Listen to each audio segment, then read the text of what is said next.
Olá, boa tarde. Os doces conventuais são um pretexto para um cortejo histórico, uma prova aberta ao público e uma mostra. Iniciativas dos próximos dias que vão decorrer em Santarém, divulgadas daqui a pouco por Alexandra Xisto, do Museu Diocesano de Santarém. Primeiro mostramos-lhe notícias que marcam a atualidade religiosa. Contribuir para a definição da missão da família nas comunidades cristãs e nas sociedades é o grande contributo do debate do Sínodo dos Bispos.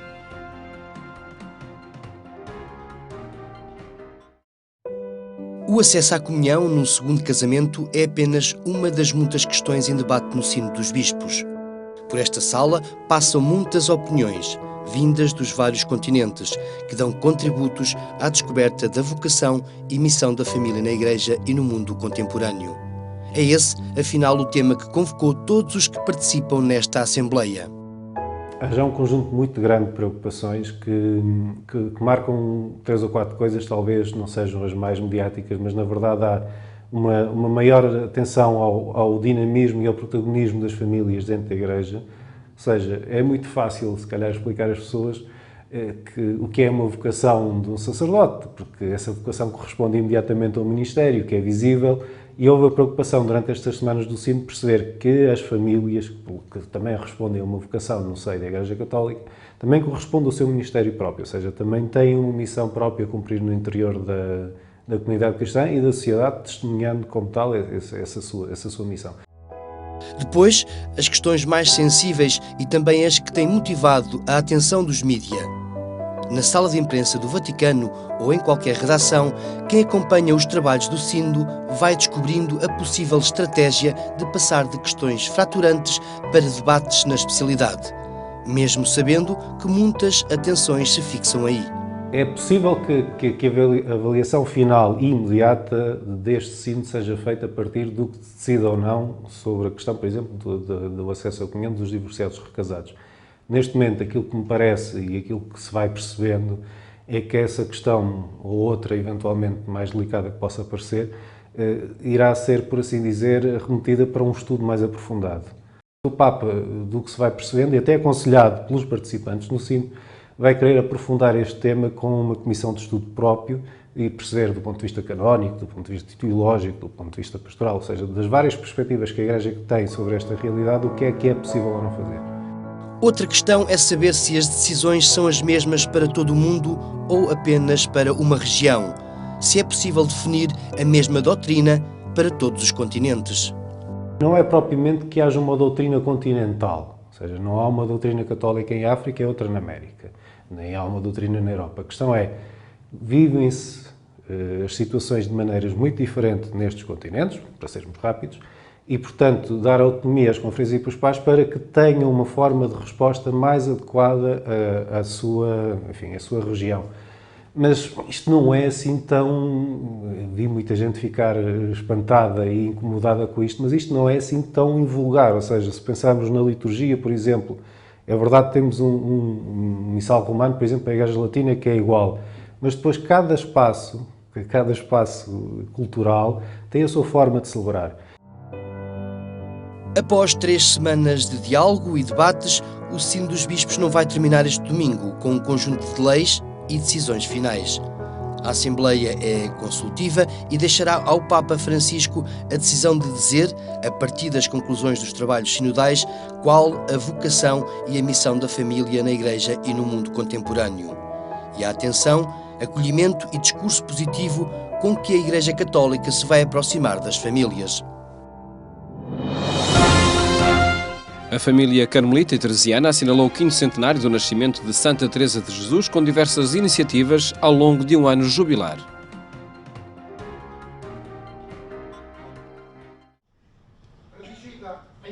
A família carmelita e teresiana viveu dias muito intensos com atividades que recordaram e celebraram os 500 anos do nascimento de Santa Teresa d'Ávila, vividas internamente e com a sociedade e a Igreja. Há um espírito que se vai gerando na família, mas também que extravasa para a Igreja toda e também para a cultura, para a sociedade, em que se nota como esta figura, Santa Teresa de Jesus, fala para o mundo de hoje e interpela as pessoas e, sobretudo, vai gerando um espírito de grande unidade Em primeiro lugar, entre a família, aqueles que de forma mais direta, a família carmelita teresiana de forma mais direta, pois presta atenção à mensagem desta mulher, mas depois vai-se alargando em círculos concêntricos a muitas outras franjas da Igreja e da sociedade.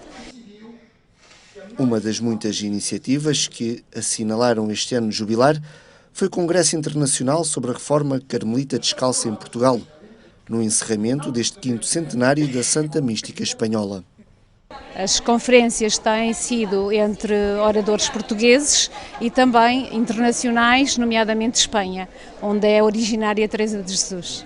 Queremos que Teresa de Jesus seja conhecida, mas sobretudo que o Jesus de Teresa seja conhecido e amado. E é esse o nosso objetivo.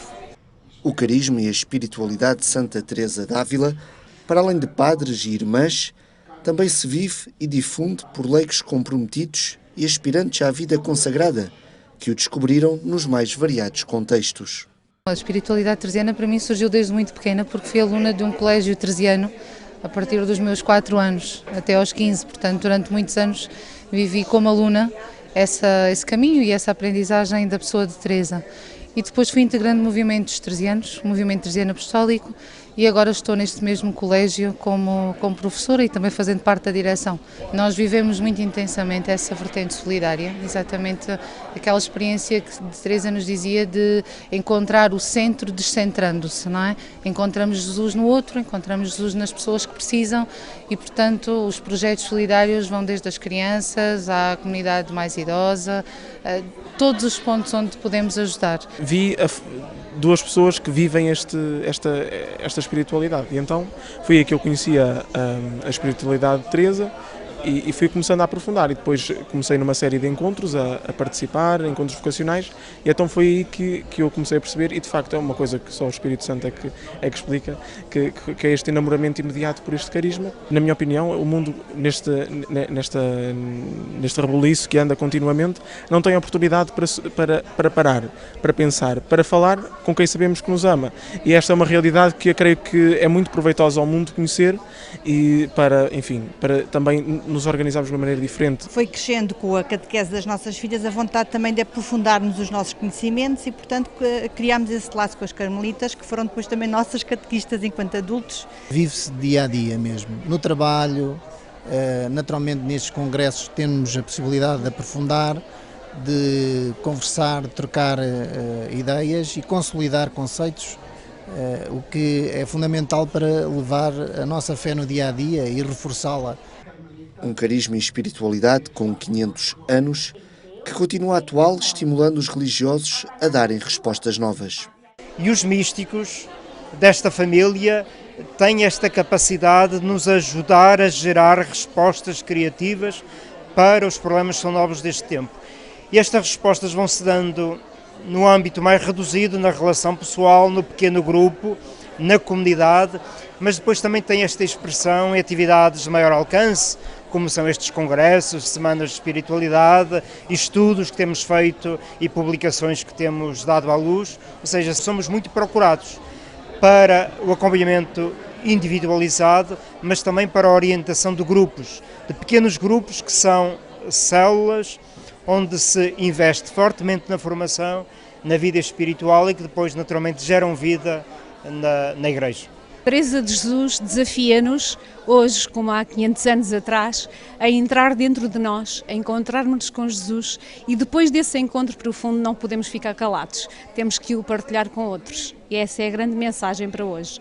É necessário entrar, fazer silêncio e desse encontro proporcionar outros encontros com outros também.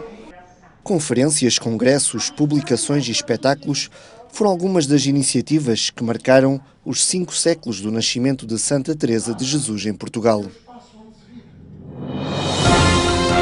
Milhares de cristãos vivem sob a ameaça de um genocídio no Médio Oriente e as regiões de África por causa da ação de grupos fundamentalistas islâmicos.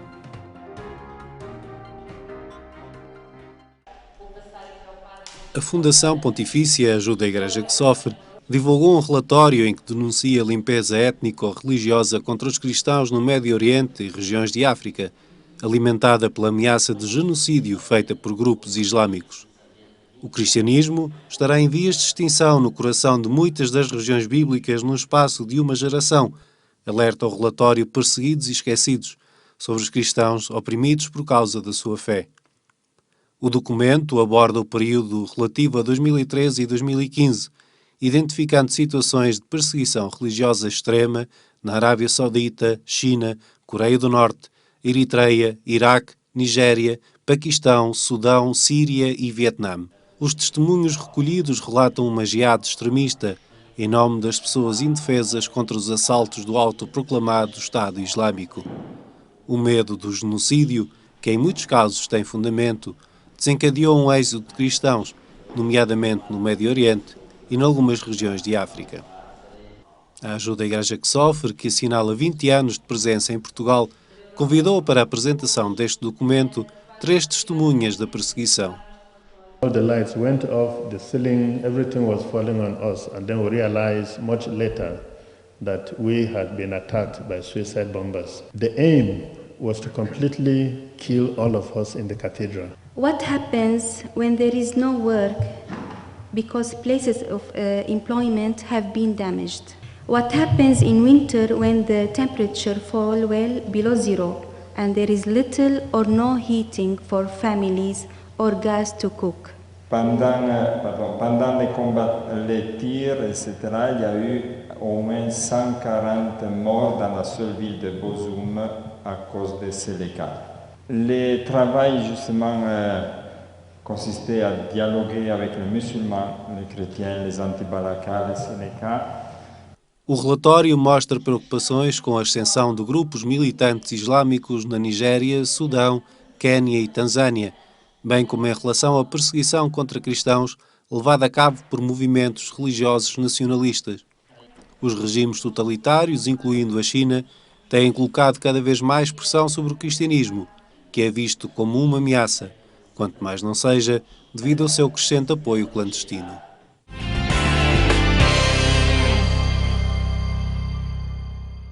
Notícias que estão em atualização permanente em agência.eclésia.pt. Falamos agora de doces conventuais, os que vão estar nas ruas e no Museu Diocesano de Santarém. Alexandra Xisto coordena estas atividades que vão mobilizar crianças e adultos nos dias 23, 24 e 25 de outubro. Muito boa tarde, doutora Alexandra Xisto, muito obrigado por estar neste programa. Que iniciativa é esta e como nasceu a ideia de a partir dos doces, divulgar também o Museu Diocesano e a Arte Sacra de Santarém?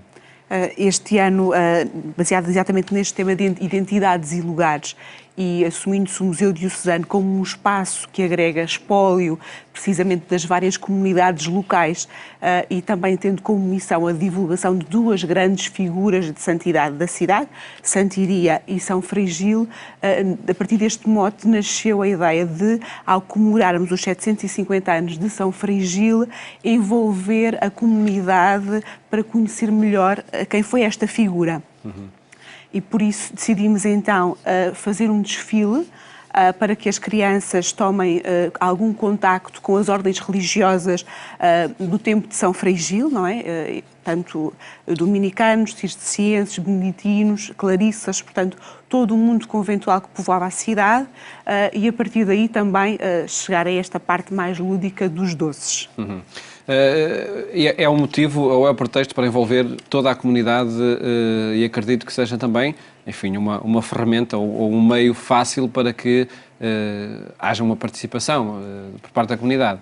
Nós vamos ter a participação das escolas da cidade, portanto, este desfile vai envolver as crianças do primeiro ciclo, serão 250 crianças que tranjarão à época, segundo as várias ordens presentes na cidade, e que depois permite também estender o convite a toda a comunidade, às famílias, a todas as paróquias e, obviamente, fica o convite também para quem nos queira visitar nestes dias. Portanto, sexta, sábado e domingo, 23, 24 e 25. E de que forma é que as crianças vão ter contacto com os doces conventuais? Elas envergarão logo no desfile, portanto, o seu traje, levarão uma colher de pau na mão, para que depois, às 16, portanto, o cortejo começa às 15, às 16 nós temos a chamada Hora do Doce. E na Hora do Doce, eles vão no nosso espaço do refeitório jesuíta e no pátio da cisterna, vão confeccionar um doce, exatamente, que depois toda a comunidade é convidada a ir provar. Isto, portanto, no espaço próximo do Museu Diocesano de Santarém. O refeitório jesuíta, eles vão fazer um cortejo pelo centro histórico da cidade, pelas principais ruas da cidade e vão terminar, portanto, o refeitório jesuíta integra o espaço do museu, assim como o pátio da cisterna. Depois, a mostra dos outros conventuais vai consistir em quê? No dia 24 e 25, não é? Mais do que os doces, nós também queremos alertar a comunidade, porque nós também temos esta função pastoral também, para este mundo dos conventos e dos mosteiros. Muitas vezes as nossas crianças pensam nisso como um monge, como alguma figura que ficou perdida na história. E o nosso primeiro convite foi precisamente às comunidades que ainda hoje estão ativas e fazem os seus doces. Por isso vamos ter os monges de Sinsverga, as Clarissas do Lourissal, de Santarém e de outras comunidades, para que eles possam tomar contacto com as próprias ordens e com os doces também, e para além disso depois temos outras cidades, outras regiões do país que fazem doces conventuais. Através dos doces conventuais, acredito que a metodologia do Museu Diocesano e da Diocese de Santarém seja chegar àquilo que eles também significam, não é? O próprio património diocesano é valorizado por esta via? Precisamente, nós pretendemos que o espaço do museu seja um espaço de cultura e de experiências e que as pessoas usufruam do seu património, exatamente por diversos motivos. Temos conferências, temos visitas acompanhadas, ainda, portanto, no domingo anterior, neste domingo de início da Semana dos Bens Culturais, tivemos a visita acompanhada que permitiu o acesso à Catedral, ao Corredor Nobre, que é um espaço privado da casa, e a todo o museu, e esta mostra de doces é mais uma outra forma de experienciar um contexto de museu. Como se enquadra esta iniciativa no trabalho que a Diocese vai fazendo no âmbito da valorização do património? A Diocese tem feito, sobretudo, um trabalho muito grande no terreno de inventário, não é? Quer do património documental, quer dos bens móveis, que continua a ser feito, e o museu é precisamente resultado desse trabalho. E por isso esta é uma política que permite envolver as comunidades, trazer as comunidades ao museu, que tem espólio que é seu, e vivenciá-lo e dá-lo a conhecer aos outros também. E têm sido muitas as visitas nos últimos tempos? Não serão tantas quantas gostaríamos, mas temos, desde o início do ano, tivemos cerca de 8.000 visitantes. Mas obviamente que queremos que sejam cada vez mais. Nós já mostramos, inclusive aqui neste programa, o próprio museu, mas para quem possa ainda desconhecer, o que é que encontra o visitante no Museu Diocesano de Santarém? Conforme começámos esta conversa, o museu é um pouco este espaço agregador da memória das comunidades. O percurso inclui a visita à Catedral, a visita à sacristia, onde estão precisamente as relíquias de São Freigil, que serviram de mote precisamente a estas comemorações dos 750 anos em que invocamos a sua morte. E depois há uma história que se conta, precisamente com base na figura da Imaculada, que é a padroeira da Diocese, e que depois vai sendo contada ao longo das várias salas que são temáticas, onde encontram sobretudo escultura e pintura, que vai desde o século XIII aos finais do XIX. O museu está aberto entre que horários?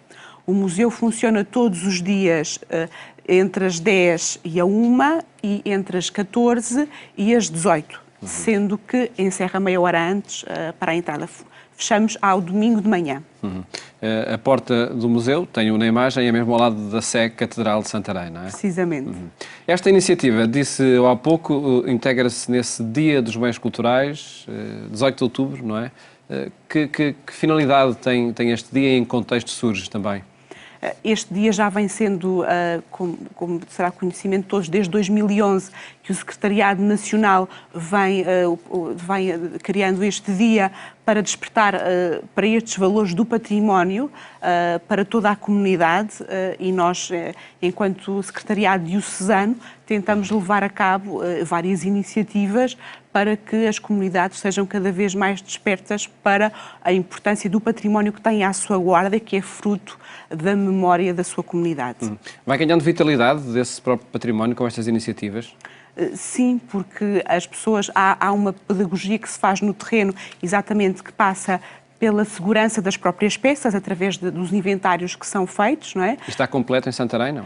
Não, ainda está, porque há sempre património que vai surgindo, é um trabalho moroso, os recursos, como em qualquer departamento neste momento, são parcos, mas fazemos o melhor possível e é um trabalho sempre em contínuo.